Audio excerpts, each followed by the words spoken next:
look at me. I know we got to do this, but I ain't trying to be here all day. Yeah, me either. We need a code word. Yeah. Yeah. So what's the word? Welcome to We Need a Code Word with Aisha and Jess. Our podcast is a blend of wit, wisdom, and the whimsical in our everyday. It's where humor meets depth, and Cabbage Patch might mean more than my favorite go-to dance at the function. What? I'm Aisha. And I'm Jess. And today's code word is Tubmans, as in those dollar bills, y'all. We are we are excited to talk to you today about couples, finances, and the importance of creating a safe space to talk to your partner about money. Yeah. So Tubmans. Yeah. Yes. And today's topic of couples finance, as we think about it, we actually want to share a strategy with y'all that we use called the Money Summit. Yeah. So the Money Summit, let's kind of explain what it is and like why we use it. Yep. So let's start with what it is. So a Money Summit is a dedicated time, usually quarterly for us, where we sit down and take stock of our financial situation. It's also a place for us to dream and kind of reset as needed around things related to, the opportunities and experiences that our finances can provide us. So we review our bank accounts, our insurance policies, debt, and we discuss our financial goals, dreams, things we want to see in the world because of what we're able to do together. So, but why are we talking about this? Well, Aisha is studying to be a financial planner and is currently a financial coach. Yep. And is just a finance geek and like runs that stuff. Finance geek. Okay.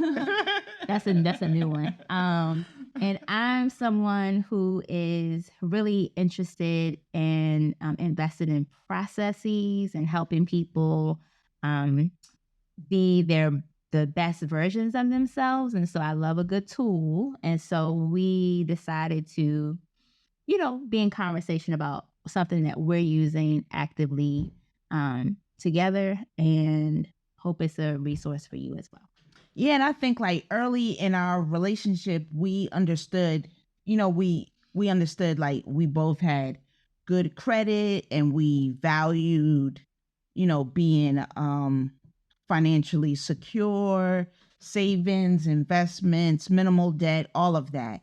But what we struggled with was blending our different philosophies together.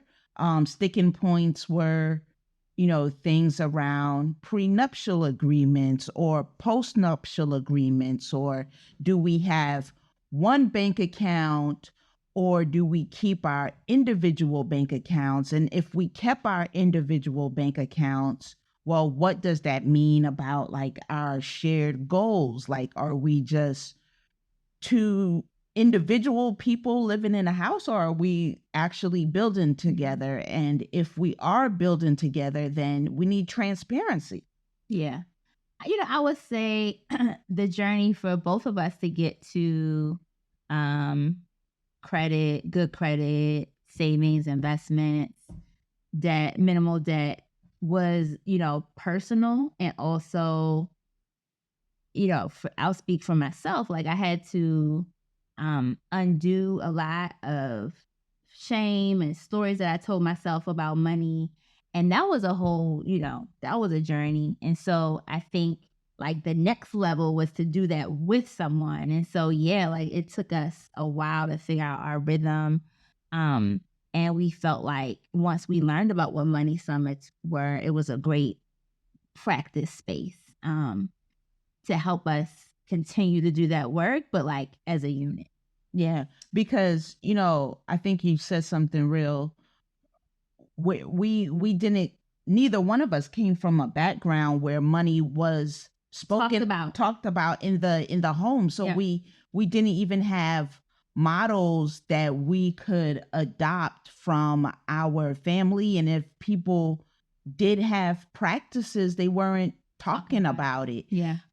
So we're like making it up, right?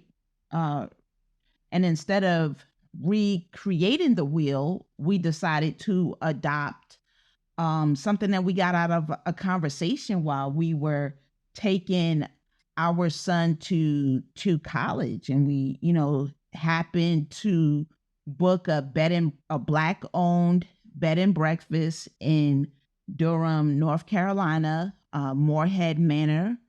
And we had the opportunity to talk with the innkeepers, Monica and Daniel Edwards, and really ask them about their journey to building their bed and breakfast, because that was something we were interested in as well. We knew real estate is a great investment. However, we knew we didn't want to be traditional landlords in any type of, in the traditional sense of like a single family home and so on and so forth. And even in them telling their story, well, they were telling their story, and they just mentioned, one day they were having a money summit and then discovered X, Y, and Z. And I actually stopped listening after that because I was like, what is a money summit that you were having with your husband? And then she just mentioned that it was a meeting that they would have to talk about their finances. And I just love that. And so we, again, with our interests and where we were coming from, we wanted to take the idea and make it our own. And so, I also find that I'll bring it up to people similarly to the way that Monica Edwards, one of the innkeepers, introduced it to us, just, casually. And people always perk up, particularly, couples. And we talk a little bit about what we do. And so we wanted to just share that here. Yeah, so let's just walk through like the typical agenda for our money summits. First of all, you got to set the mood, right? Because money is not necessarily a sexy subject. So you have to get in the mood. For us, we have to make sure we're fed, we're caffeinated. We have a quiet place in the house. It's usually in the living room. We burn some candles. Maybe it's the money candle that we got from the House of Hoodoo. Play some soft music in the background. Jess is really the one that's in charge of setting the vibe. She's the chief vibe curator in the relationship. I will take that. I would also say we typically have our money summits on the earlier side of the day. By the afternoon, you're already thinking about other things. And so to have this accomplished early in the day, makes you feel, it might even shift what happens the rest of the weekend, but we definitely host them early in the day. And the first 30 to 45 minutes is really spent reviewing your bank account. But wait, a little bit more about the practice, right? Yes. Because before we jump into our money summits, we have a ritual. Either it's we pray together, asking God to come in the center. In the midst, be in the budget, make your way, inshallah. Amen. Be in the midst of us, or like this last money summit, we did a little dance to like remind ourselves like, hey, we on the same team. Yeah. How'd it go? I don't like on the same. Oh yeah, on this. Yeah, sound like that.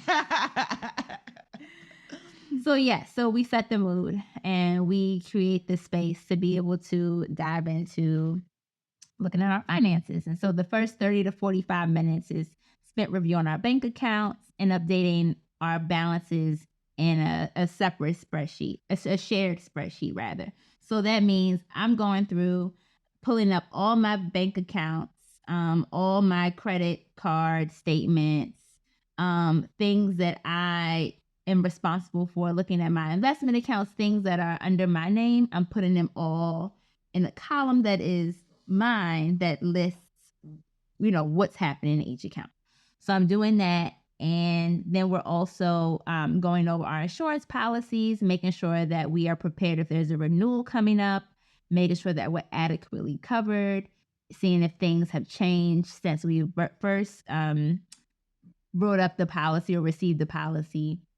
And then again, we're tackling debt balances and just discussing strategies to pay off the debt. So that looks like asking if is this credit card getting paid off all the total this month?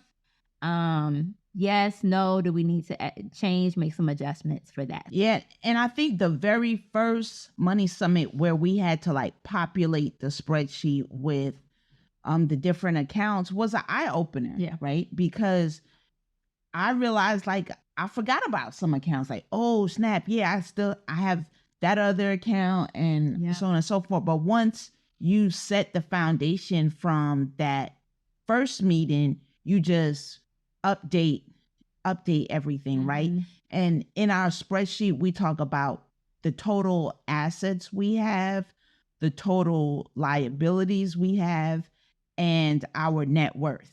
And those are the things that we track every quarter when we update it. But it's not just about the present though, right? It's about our future. Like, what are the things that we are actively dreaming about, the things that we want to call in together as a couple? Absolutely. So we discuss upcoming major goals, major purchases, and we even set budgets for things. So recently we set a budget for our family vacation, 2023. And so in our most recent money summit, we actually looked and saw how much we actually spent, the actuals based on what we set as a budget. So things like that. And I would also say, again, going back, do we need to get an umbrella insurance policy? I just learned what that meant, but that's a thing. So, exploring what that looks like for us. It's also a chance for us to revisit wills and trusts as needed, which I know we need to do. Yeah, update it. Yeah. Maybe that could be another segment. Yeah. When we're putting our information into this chart, sometimes it's quiet because we need to just, focus on making sure the information is correct. But also we take a second and take a bird's eye view and just see what has changed over the quarters. Yeah. We check and see what might be on autopilot, but we should pay more attention to it. I don't know the market in the ways Aisha does, and so she helps me think about questions that I might have for my financial planner as it relates to my investments. And we talk about, levels of risk as we, make different investments, but it's some quiet time of just populating, but it's also a chance to have some conversations and better understand what numbers mean. One of the things I always tell clients and organizations I work with is that a budget is a story. Yeah. And I feel like the document that we create, this spreadsheet, is absolutely a story. So to your point, dreams, future goals, and upcoming expenses, and how does that show up in what we're budgeting and what we're saving or not. Yeah. And, the benefits of having a money summit, watching things grow together is like a plant that we're actively watering together. And one of the things that we're going to have to institute next is celebrations. Like, we did a little dance after we populated the spreadsheet, but I think we're gonna have to think about like a practice around, after like every 4 quarters, after a year, how do we celebrate the progress from the last year? That's a good point. Yeah. Yeah. I think, some of that